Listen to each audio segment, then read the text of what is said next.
Queen Victoria's infatuation with her servant Abdul Karim, the friendship that shook the throne of England.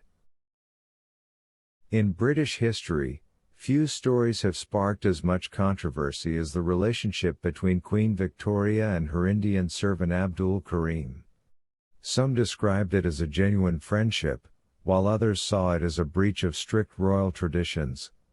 The story became a point of political and social debate, raising fears about Abdul Karim's influence over the Queen and the Empire's policies.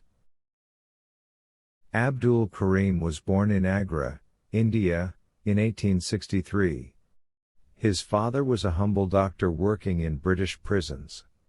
Abdul Karim received a modest education before joining the British royal court as part of the staff for Queen Victoria's Golden Jubilee.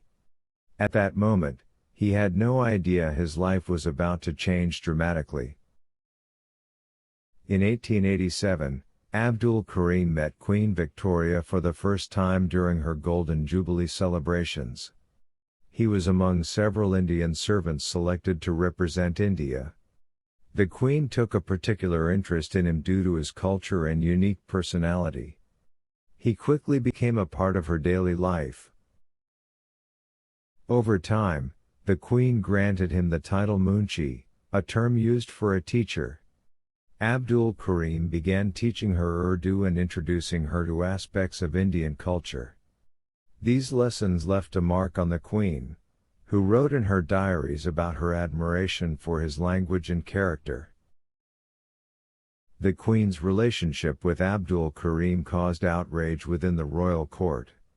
Some believe this friendship undermined British traditions, especially given the special treatment Abdul Karim received, such as private accommodations and valuable gifts.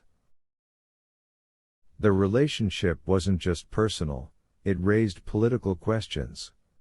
Many officials feared that Abdul Karim might influence the Queen's political decisions, particularly concerning the governance of India, which was considered the jewel in the crown of the British Empire. Queen Victoria was a fierce defender of Abdul Karim, refusing to heed the court's demands to dismiss him. She wrote in her letters about her trust in him and considered him a close friend. She even ordered documentation of his cultural and political teachings to her. After the Queen's death in 1901, the royal court seized the opportunity to remove Abdul Karim. He was expelled from Britain and exiled to India. He wasn't allowed to keep any of the gifts or documents the Queen had given him, and all her letters to him were burned. Despite efforts to erase the story, it has resurfaced in recent decades through books and films that explore Abdul Karim's life and his relationship with the Queen. The story remains an example of human connections that defy cultural and political barriers.